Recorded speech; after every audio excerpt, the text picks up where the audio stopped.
Continuidade ao nosso conteúdo, vamos reforçar ainda mais a lei de Proust, dentro das leis que tratam das massas das substâncias que participam de uma reação química. Então, você aluno que já vem respondendo algumas questões de química, eu espero que estejam aprendendo os conteúdos aqui passados de maneira remota, tá bom? Então, hoje falaremos especialmente da lei de Proust. Por quê, professor? Porque você vai fazer alguns exercícios sobre essa lei, tá bom?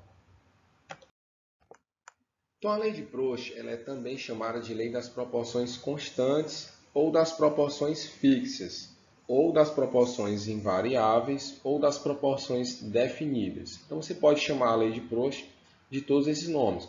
Para a gente aqui, nós vamos falar da lei das proporções constantes.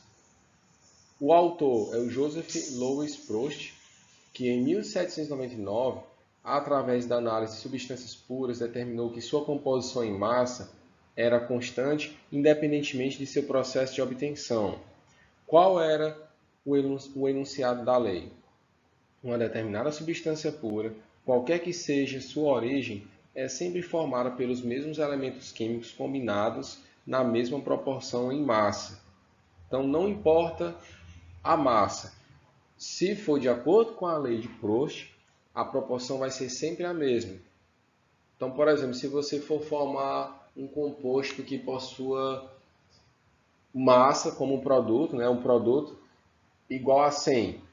Se você formar um produto AB de massa 100, sendo A 50 e B 50, se você dobrar a massa de A para 100, você tem que dobrar a massa de B para 100 também e formar 200. Então, vai sempre acontecer essa proporção em massa de maneira constante, tá bom? Então, a proporção das massas das substâncias que reagem são produzidas guardam entre si uma proporção de números inteiros e pequenos. Demonstração.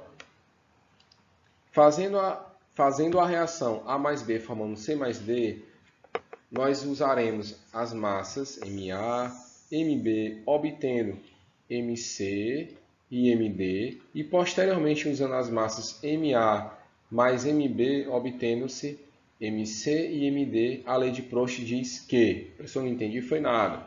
Pessoal, isso aqui fala-se de experiências. Uma experiência e uma outra experiência. Então, eu tenho a primeira e a segunda experiência. Eu tenho uma massa de A mais uma massa de B, formando uma massa de C mais uma massa de D. De maneira que, numa segunda experiência, eu tenho uma outra massa, reagindo com uma outra massa de B, formando uma outra massa de C e uma outra massa de D. Então, o que a gente tem que entender disso daqui? Que a razão entre essas massas será iguais à razão das massas que estão reagindo para as outras substâncias. Tá certo? Então, se você dividir MA por MA, vai ficar igual a MB por MB, que é igual à razão de MC por MC, que é igual à razão de MD por MD. Então, eu tenho uma primeira experiência, uma segunda experiência. Tá certo? Professor, tem algum exemplo para que eu possa fixar isso melhor? Eu estou com dúvida. Tem sim. Vamos lá. Um exemplo para que você entenda a lei de Proust e que ele também estudou foi a formação da água. Em seus testes, ele calculou a formação da água e verificou que a proporção entre as massas de hidrogênio e de oxigênio é 1 sobre 8, ou de 1 para 8. Como assim, professor? Esse 1 representa o hidrogênio e esse 8 representa o oxigênio. Então, a proporção de hidrogênio e oxigênio é de 1 para 8, qualquer que seja a massa usada na formação da água. Professor, como assim? Então, vamos lá. Nessa primeira experiência aqui, eu tenho 90 gramas, sendo obtida a partir de 10 gramas de hidrogênio, 80 gramas de oxigênio, não é isso? O que eu quero que você entenda? O que eu quero que você entenda é que Se numa segunda experiência essa massa foi de 90 para 36 de água, e esse 10 se transformou em 4, e esse 80 dividiu, aliás, e esse 80 se transformou em 32, é porque houve a divisão por um número, não foi? E esse número, você pode calcular aí 80 dividido para 32, que vai dar 2,5. Então, esse 2,5 ele tem que estar aqui, ó. 2,5 aqui, 2,5 aqui também. Tá certo? Então, o que é que isso quer dizer? Vocês lembram lá daquele outro slide que ficou um pouco complicado de entender? Onde eu tinha uma massa dividido por uma massa, tem que ser igual a uma outra massa dividido por uma outra massa, que tem que ser igual a uma outra massa dividido por uma outra massa. Então é isso, pessoal. Professor, e cadê a proporção de 1 para 8? Essa proporção de 1 para 8, você pode observar através da massa do hidrogênio e do oxigênio. Como assim, professor? Vamos pegar a segunda e a terceira experiência. A segunda e a terceira experiência. Vamos apagar aqui esses valores. Vamos lá. A segunda e a terceira experiência. Eles apresentam 36, 4, 32, 2,7, 0,3 e 2,4. O que é que eu irei fazer com esses valores? Esse 1 sobre 8 ele vai ser formado se pegarmos, por exemplo, na segunda experiência, vamos pegar 4 de hidrogênio e dividir pela massa do oxigênio. Professor, como é que eu transformo 4 sobre 32 igual a 1 sobre 8? É só eu dividir por um número que dê o resultado igual a 1. Ou seja, 4. 4 dividido por 4 vai dar 1 aqui em cima, né, no numerador. E 32 dividido por 4 vai dar 8.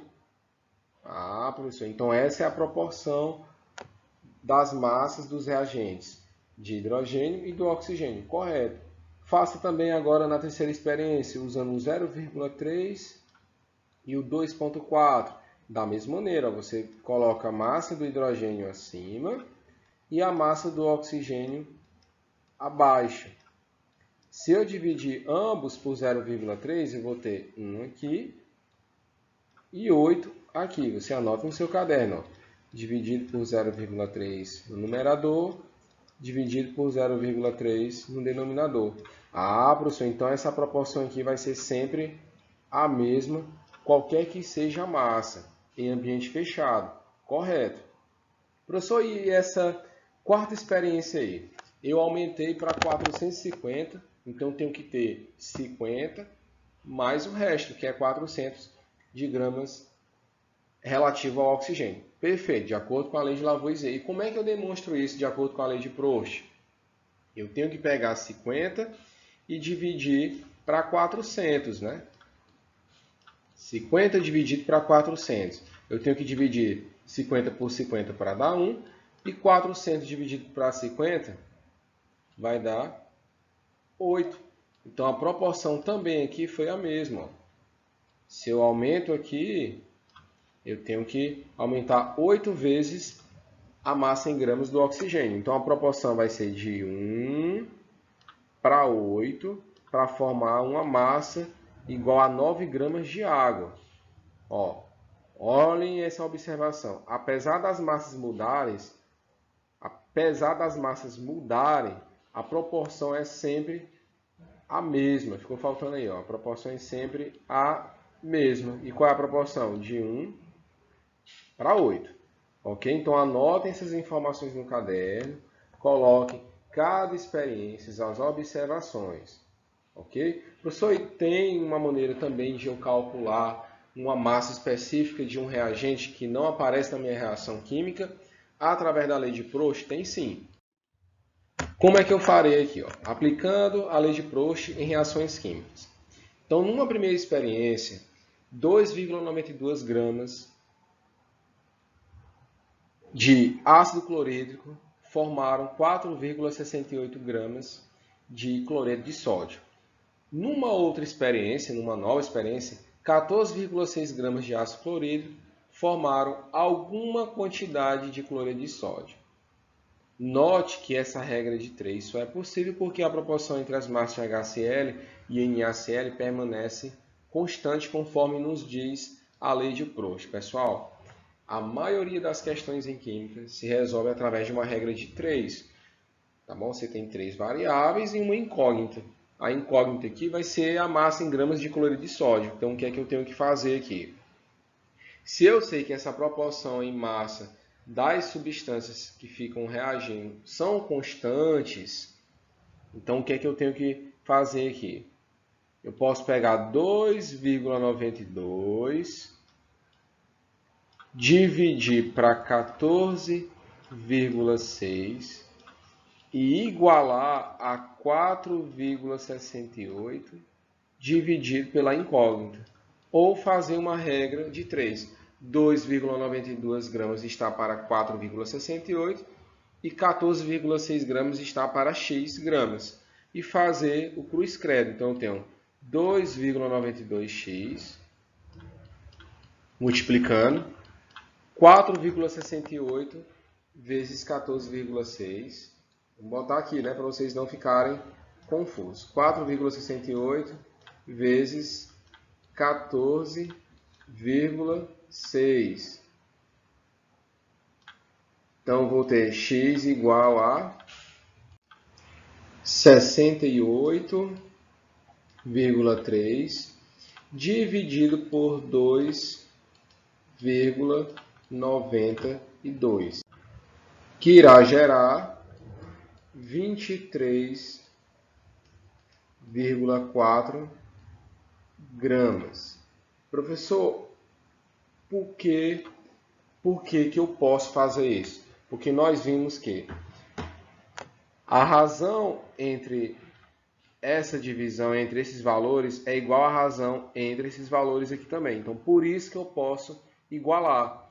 Posso sair calculando a massa de um reagente do lado da direita em função das massas dos reagentes das experiências do lado esquerdo, desde que eu tenha 3 grandezas, né, 3 massas, com uma incógnita a ser descoberta. Então, a gente vai fazendo as questões e vai observando melhor a lei de Proust. Tá certo? Então, mais uma vez, qualquer que seja uma substância pura formada, ela sempre será feita, gerada a partir dos mesmos elementos químicos, numa razão de números inteiros e pequenos.